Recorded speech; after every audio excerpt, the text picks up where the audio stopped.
Bem-vindos a mais um episódio do podcast Enxaqueca Além da Dor, um programa sobre enxaqueca e bem-estar que traz discussões sobre saúde de forma acessível e informativa. E no episódio de hoje vamos desvendar os mitos e verdades sobre os gatilhos da enxaqueca. Eu sou a Márcia Denardin e é uma honra hoje receber Dr. Denis Bichuete, neurologista, professor da Unifesp, membro de várias academias de neurologia, a Luísa Maia, que é consultora de sustentabilidade e criadora do projeto Múltiplas Crônicas e convive com enxaqueca há mais de 27 anos. Sejam bem-vindos ao podcast mais uma vez. E já vou trazer um dado, né? Estima-se que a enxaqueca afeta 15% da população, ou mais ou menos 30 milhões de pessoas no Brasil, e sendo tão comum, ela é cercada por diversas crenças, mitos, alguns bem intencionados, claro, mas muitas vezes sem embasamento científico. E eu começo perguntando para o doutor Denis, quais são os mitos mais comuns sobre enxaqueca que podem, inclusive, atrapalhar o diagnóstico e também o tratamento adequado? Tudo bem, doutor?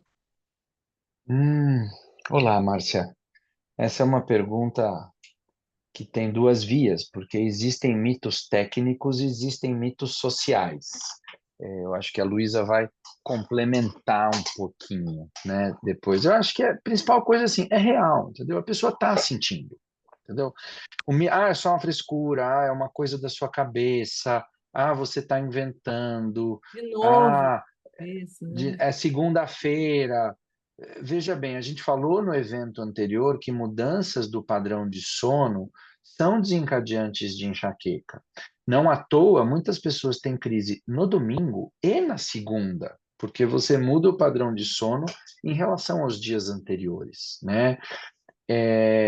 Então, eu acho que os principais mitos são esses: é não acreditar que o sintoma é real. A gente pode discutir se deitar na cama e botar batatinha inglesa gelada, fatiada a 1 centímetro na testa vai tratar a enxaqueca, entendeu? Isso já passamos por isso, mas é, a minha percepção como médico é o não é real, o eu não acredito, é só coisa da minha cabeça, ou é exclusivamente emocional. Talvez um mito seja que a enxaqueca vem do fígado. A enxaqueca não vem do fígado, a enxaqueca vem do cérebro. O enjoo, a náusea, é um sintoma provocado pela disfunção neurológica, né? Então, é o fígado. Não é o fígado. Uh, eu colocaria talvez esses como os principais pontos que me vêm imediatamente à cabeça. E, Luísa, começo te perguntando se alguns desses mitos que o doutor Denis trouxe aqui para a gente, crenças e também algumas dicas, né, milagrosas, assim como a batata e o gelo na cabeça, eu acho que Hum. funciona, né? Não sei se é uma crença, um mito, mas eu acho que funciona um pouco. Corresponde à tua realidade de vivência, à tua experiência com enxaqueca? Oi, Márcia, prazer estar aqui com vocês de novo. Bom, o Dr. Denis trouxe alguns mitos aí bem comuns ao nosso dia a dia, né? E o último episódio também que a gente gravou, acho que é um dos maiores mitos que existe, que também a enxaqueca é frescurinha de mulher, né? E não é frescurinha de mulher, já foi muito bem explicada a questão hormonal. É, Alguns mitos também que a gente está acostumada a ouvir no nosso dia a dia são aquelas receitas caseiras, né? O chazinho da tia, do amigo, do vizinho, esse tipo de receita caseira também, que além de ser mitos, são perigosas, né? E a gente ouve muito, não só em relação à enxaqueca, mas em relação a muitas outras doenças crônicas também. Sempre tem uma receita milagrosa, né? Então, eu acho que esse mito é perigoso, assim, as pessoas tentarem minimizar a sua dor trazendo uma crença urbana, né, uma lenda urbana aí, alguma coisa caseira que pode até acabar piorando a nossa dor. Então, acho que eu acrescentaria esse tipo de comentários aí que a gente está acostumado a ouvir, né? Que além de minimizar a nossa dor, ainda menosprezam aquilo que a gente está sentindo, né? Não, só dá uma deitadinha, toma um chazinho, vai melhorar. Então, acho que eu traria Força de mais esse. vontade vai fazer a dor passar, né? Eu achei um mito. Não, É. se você não precisa sentir dor, é só querer. Não é bem assim. Não, não mesmo. Ou então, Infelizmente. fulano também tem dor de cabeça, mas não atrapalha. Ou a pessoa mesmo pode dizer, eu tenho dor de cabeça, mas isso não me atrapalha. Eu estou aqui trabalhando, eu estou fazendo minha atividade, né? E uma coisa que eu acho que também é bem perigoso são, assim, os amigos, vizinhos, familiares, enfim, dizer assim, esse remédio funcionou para mim. Toma ele, quem sabe te ajuda, né, a melhorar. Isso é um perigo, né? Com certeza, isso é o que mais existe, né, além da automedicação, essa medicação aí do doutor que é o seu primo, do doutor que é a sua mãe, a sua amiga, tem vários doutores na família, né, para tentar minimizar aí a nossa dor e trazer um tratamento errado. É, é bem complicado. O doutor Denis já deve ter recebido o paciente lá com um problema mais, a dor de cabeça, enxaqueca agravada por conta desses remedinhos que funcionaram para o amigo, né, e para alguém. Os mitos sobre enxaqueca, eles estão relacionados também com gatilhos que a gente tem. Eu acho, como no caso do, do suco de manga, né? Do caldo de manga, não, do caldo de cana, que eu havia falado no episódio anterior. Pode ser um mito também, ou realmente isso acontece, né? De fato, interfere ou piora essas crises, doutor Não, Denis? veja bem, Márcia, tudo que acontece de forma recorrente e é bem estereotipado, provavelmente tem uma verdade por trás. Então, se a gente pensar que a maioria dos livros ou materiais técnicos que a gente lê ou segue são produzidos nos Estados Unidos e na América do Norte, a gente não espera que caldo de cana esteja entre os itens consumidos, né? Então, podem ter coisas próprias do cenário brasileiro que não tem lá fora. Se o álcool é um fator desencadeante e cana é um substrato de produção de álcool, é possível que ou o teor glicêmico ou mesmo o caldo de cana tenha algumas substâncias como um nitrito que tem também nos queijos amarelos ou no cacau e que seja um desencadeante, né? Então, não acho que seja um mito, não. Se é uma coisa que você percebe que é causa-efeito, isso deve ter um significado. E pensando na genética, nem todas as pessoas com enxaqueca são exatamente iguais, né? Eu posso ter uma pessoa que tem uma crise muito intensa e avassaladora uma vez por mês, e eu posso ter uma pessoa que tem duas crises menos intensas na semana. E os desencadeantes são diferentes de uma pessoa para outra. Por isso somos indivíduos, né? Deixa eu perguntar sobre estratégia de manejo e também de prevenção, se isso pode acontecer, e por tudo que o doutor Denis vem falando aqui, no caso de mudança, né, de hábitos, de ritmos, eu acredito que seja, né, uma forma também da gente tentar prevenir essa, essa questão, né, de tentar minimizar os danos, né, do que a gente faz no dia a dia para uma crise de enxaqueca. Isso a gente consegue fazer, doutor Denis? E aí eu pergunto sobre o diário, sabe, da dor de cabeça, porque são coisas que a gente está fazendo erradamente, como dormir de tal hora durante a semana, final de semana a gente extravasa, né, vai dormir de madrugada, vai acordar no meio da tarde. Isso pode, a gente nem lembrar depois quando está na consulta com o médico. Como muitas questões, entendeu? Como muitas doenças ou situações que têm uma influência do ambiente e comportamento, às vezes só ajustar o comportamento é suficiente para eu ou diminuir a frequência, ou diminuir a intensidade das crises, ou até mesmo aumentar o efeito daquele analgésico que eu tomo de vez em quando. É, então, uma boa qualidade e regularidade de sono, uma boa qualidade e regularidade alimentar, atividade física regular tem um efeito analgésico de médio e longo prazo e controle do estresse excessivo. O diário vale a pena fazer. Tem várias formas de você fazer. Eu posso anotar num planner, eu posso anotar num papel, eu posso anotar num bloco de notas do celular, eu posso fazer um Excel, Ou eu posso entrar na minha loja de aplicativo e puxar lá Diário de Enxaqueca, que esse programa existe, alguém já fez e está lá, e ele vem um monte de menus pop-ups com os fatores desencadeantes. O fato é que o ideal é, quando eu tive uma crise, ou quando eu tenho uma crise, que eu registre o dia que ela aconteceu e naquele momento eu olhe para o dia anterior. O que aconteceu ontem? Eu dormi menos? Eu tive estresse? Eu bebi? Eu passei um perfume diferente? Opa, eu estou no meu segundo dia de fluxo menstrual, sabe? Porque às vezes é só assim que você faz esta conexão. Então, se eu vou registrar analógico, digital, com um aplicativo ou sem, é anotar o que você fez naquele dia e no dia anterior, naquele momento. Porque quando você chega em consulta, como é que é a consulta? Doutor, eu vim aqui porque eu tenho dor de cabeça. Como é que é a sua dor de cabeça? Ah, é muito forte. Sei. E quando ela vem? Ela vem sempre.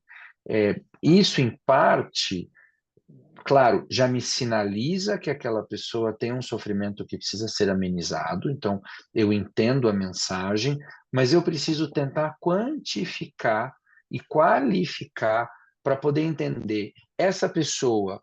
Eu vou só orientar o tratamento abortivo adequado. Então, existe um mito que é a dose do remédio. Enxaqueca eu trato com dose dobrada, eu trato com dose triplicada de analgésico. Eu preciso acertar a dose. Então, muitas vezes o analgésico não está funcionando porque a dose está errada, porque eu usei o remédio errado. E aí você queima um produto, né? Então, entender se eu vou só abortar a crise ou se eu vou propor um tratamento continuado e preventivo, depende das frequências de crises. E aí a importância, né, desse diário. E o que me chamou a atenção foi realmente olhar para o dia anterior, né? Porque eu até tenho um diário aqui de sintomas da enxaqueca, eu anoto no papel, mas no dia, né? Hoje, dia tal, tal hora, começou a dor desse jeito. Mas eu nunca pensei no que aconteceu ontem. Isso é um detalhe muito importante que o senhor trouxe. E aí eu vou perguntar para a Luísa, né? Que a gente já sabe que mantém um diário e queria saber o quanto isso te ajuda, como isso consegue melhorar o teu dia a dia com enxaqueca, Luísa. É legal. A prática do diário foi algo que eu implementei desde cedo na minha vida, justamente para entender o que estava acontecendo comigo. Porque, como o Dr. Denis falou, eu chegava no consultório e ia falar sobre o que eu estava sentindo, eu não tinha tantos dados assim, né? Então, a gente passar por esse processo até de autoconhecimento, eu acho que é muito importante para a gente conseguir trazer um tratamento que faz sentido para o nosso caso, para a nossa rotina, para o tipo de dor que a gente sente, né? Então, a prática do diário, para mim, ela passa também por um processo de autoconhecimento e de autorresponsabilidade, né? É a gente entender que aquela dor, ela está vindo até por alguns hábitos que a gente está trazendo para a nossa vida, né? Isso é muito importante. A gente ter uma rotina mais saudável é muito importante, mas a gente só vai entender isso a partir do momento que a gente registra e a gente vê que a gente está fazendo alguma coisa errada no nosso dia a dia, né? Então, é uma oportunidade para você ajustar a sua alimentação, para você ajustar a sua rotina de exercícios físicos, o controle do estresse, né? E através desse diário, né? Além de você se conhecer melhor também, você vai ter a oportunidade de ter um tratamento mais personalizado. Fazer um tratamento preventivo foi um divisor de águas na minha vida, porque eu realmente só tratava a dor naquele momento de crise, né? E aí você sai da dor e acha que tá tudo bem, mas daqui a pouco vem uma dor de novo, né? E isso é que vai gerando a incapacidade no nosso dia a dia, né?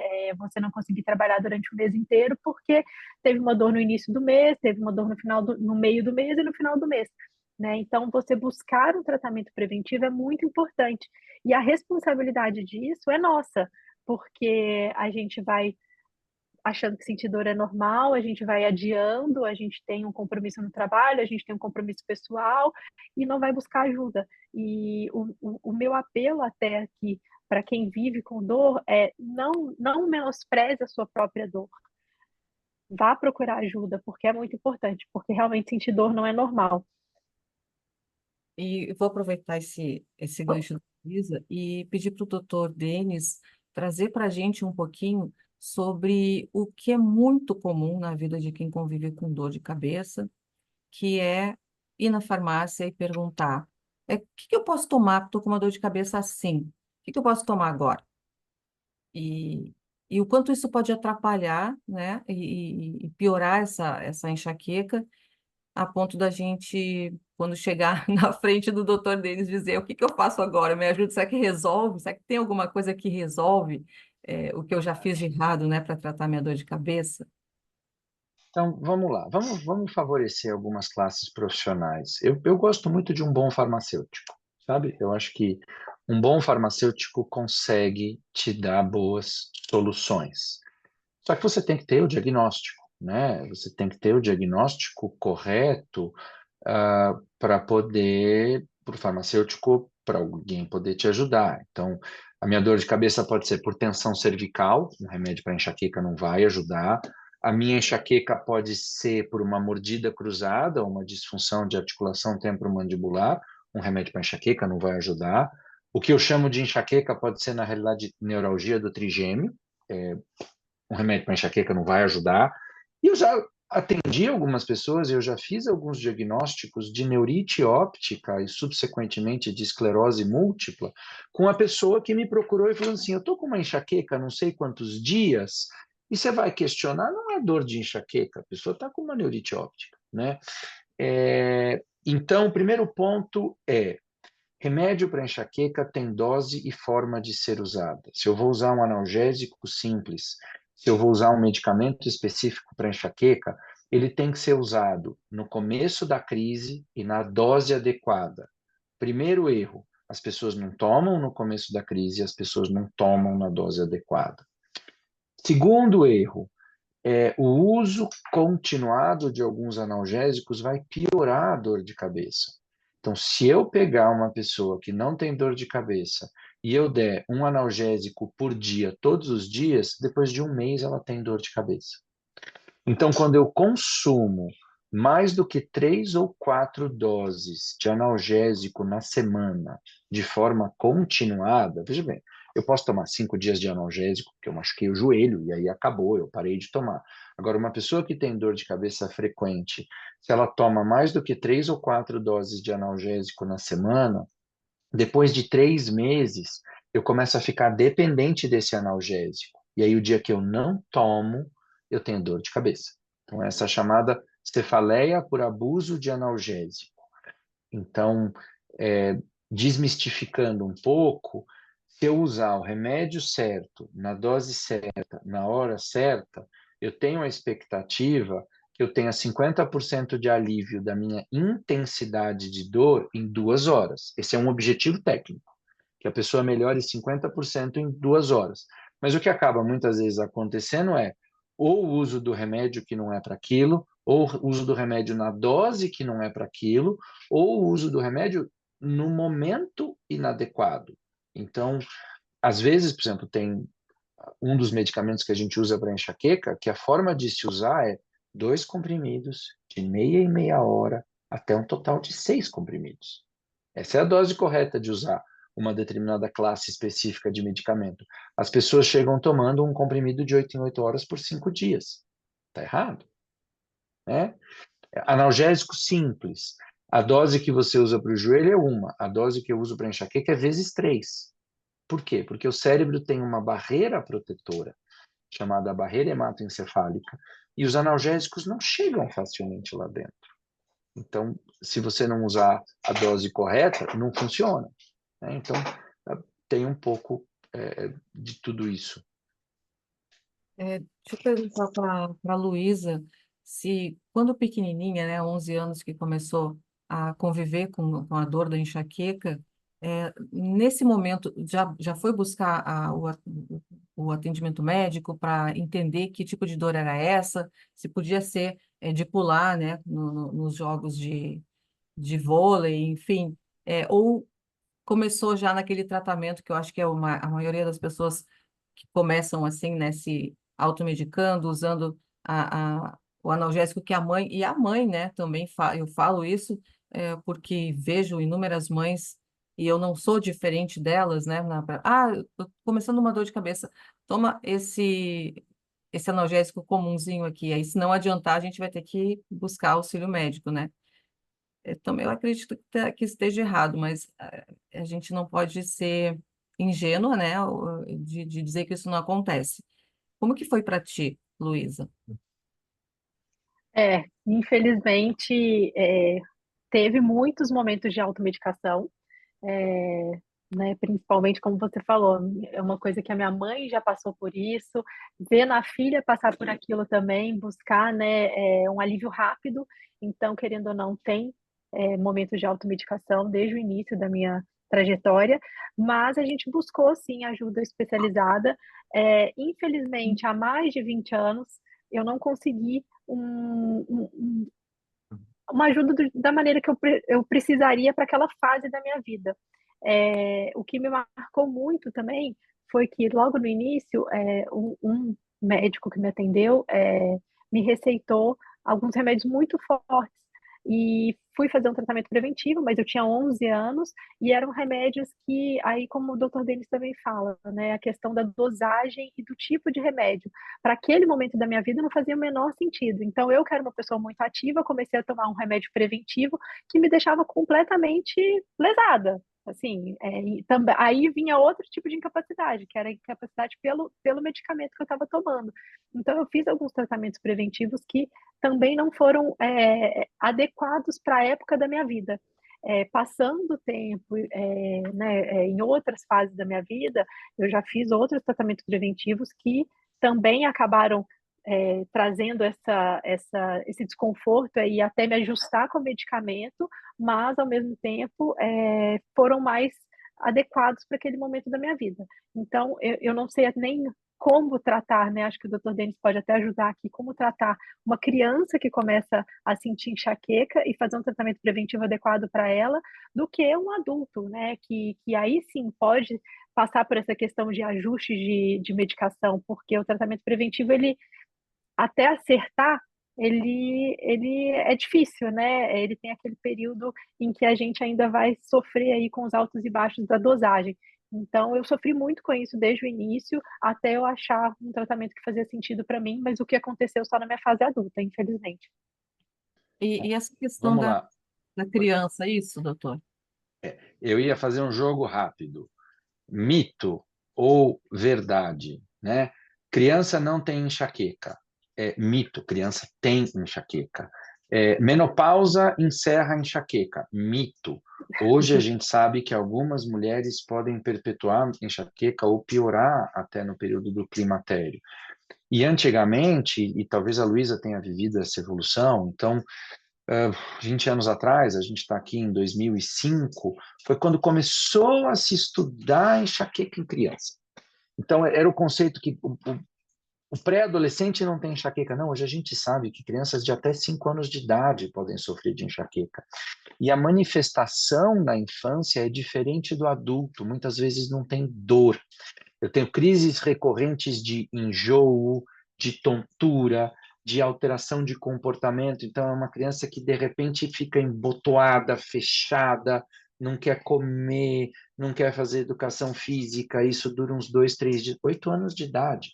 E a criança não fala, eu estou com dor de cabeça, né? Então, hoje a gente reconhece que eu posso, sim, ter enxaqueca abaixo da pré-adolescência. Então, isso é uma verdade. O mito é criança não tem enxaqueca. O outro mito, não, todo remédio tem efeito colateral. Ou para eu tratar um determinado negócio, eu preciso sofrer um efeito colateral. Não.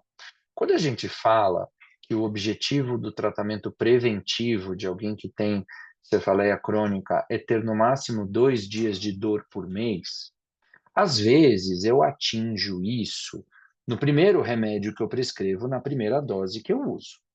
Às vezes eu passo por 5 remédios para individualizar aquilo para aquele indivíduo. E não necessariamente a última bolacha do pacote, o remédio mais novo e mais caro, é o que vai resolver o meu problema. Às vezes, um remédio mais simples e barato também resolve.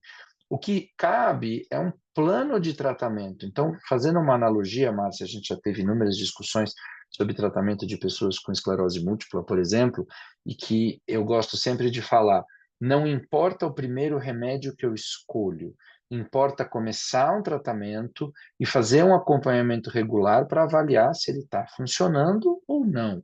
Como é que isso é para enxaqueca? A proposta, em geral, é fazer avaliações a cada 6 a 8 semanas. Por que 6 a 8 semanas?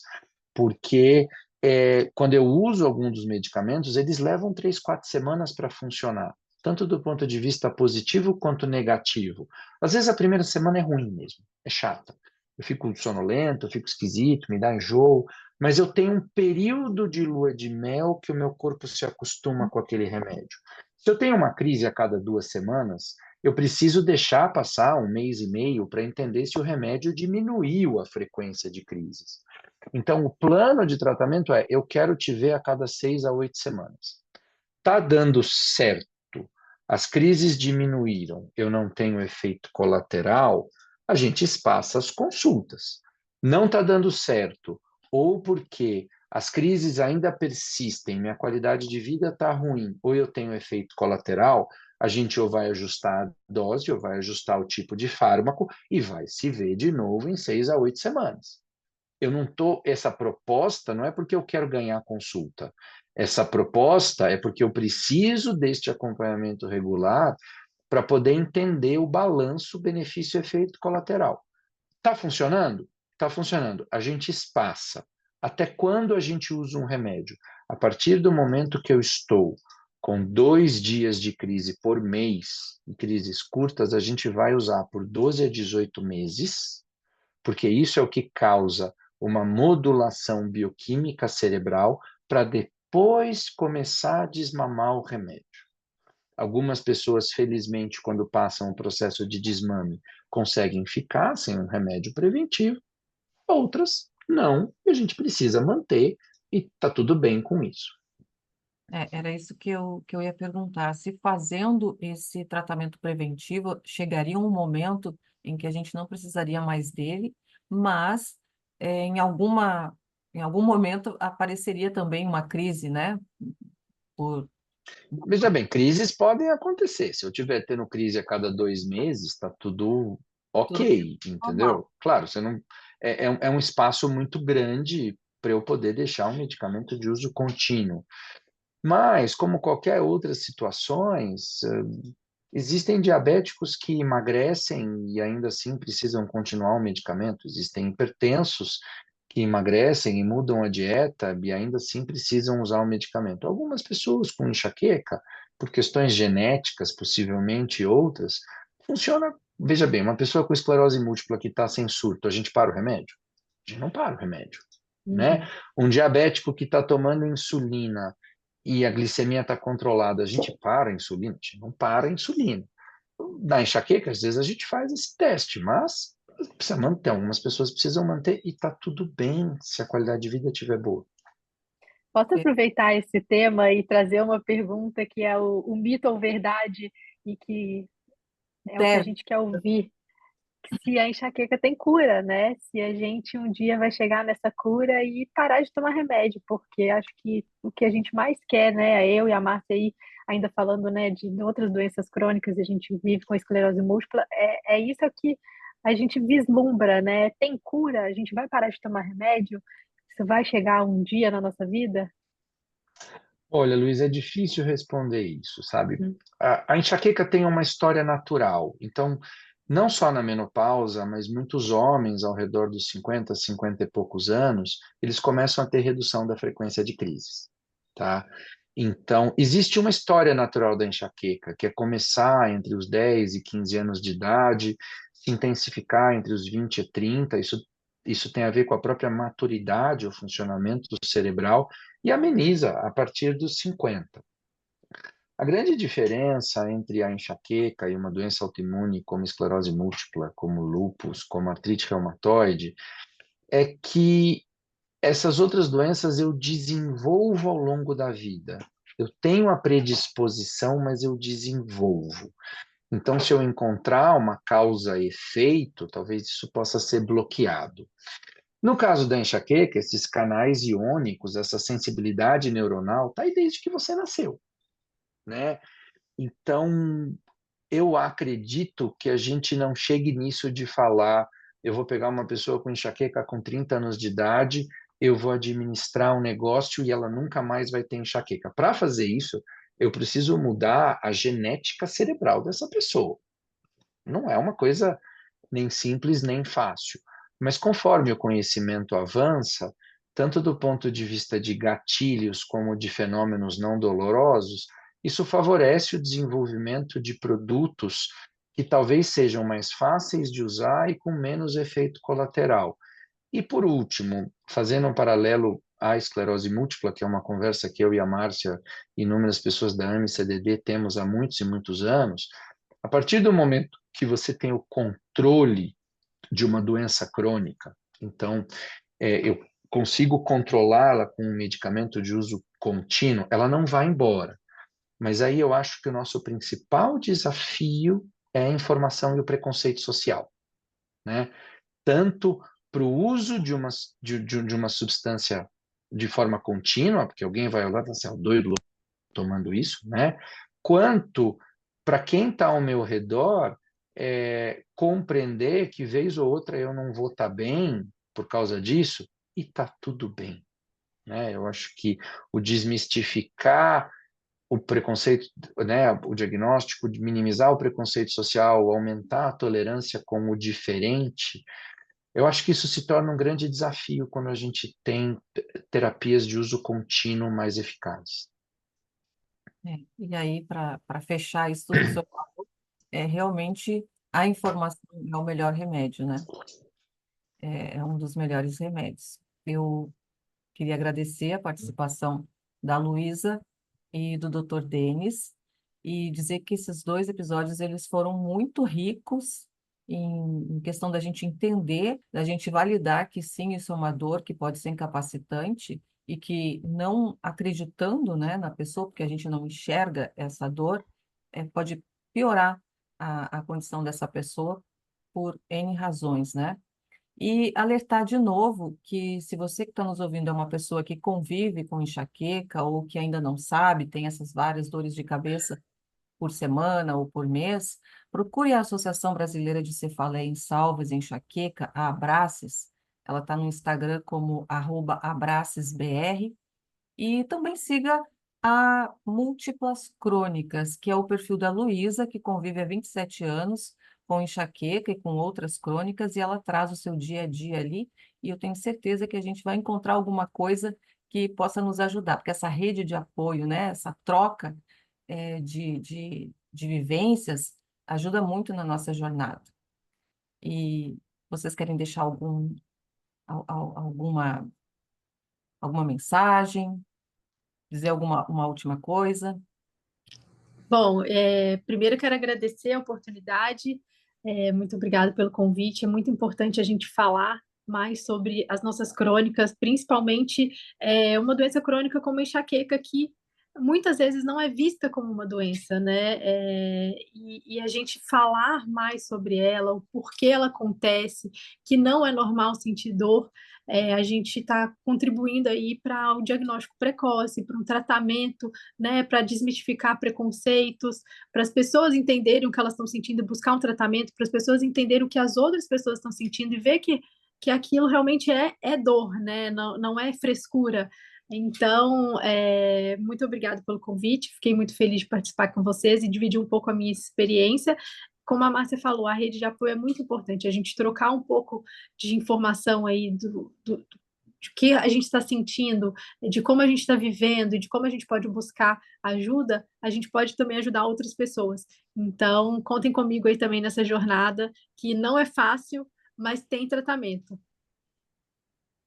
Perfeito. Eu também agradeço, Márcia, agradeço você, agradeço a Luísa por um bate-papo sem conflitos de interesse, não enviesados, e talvez, como é meu papel, né, como médico, terminar com duas mensagens técnicas.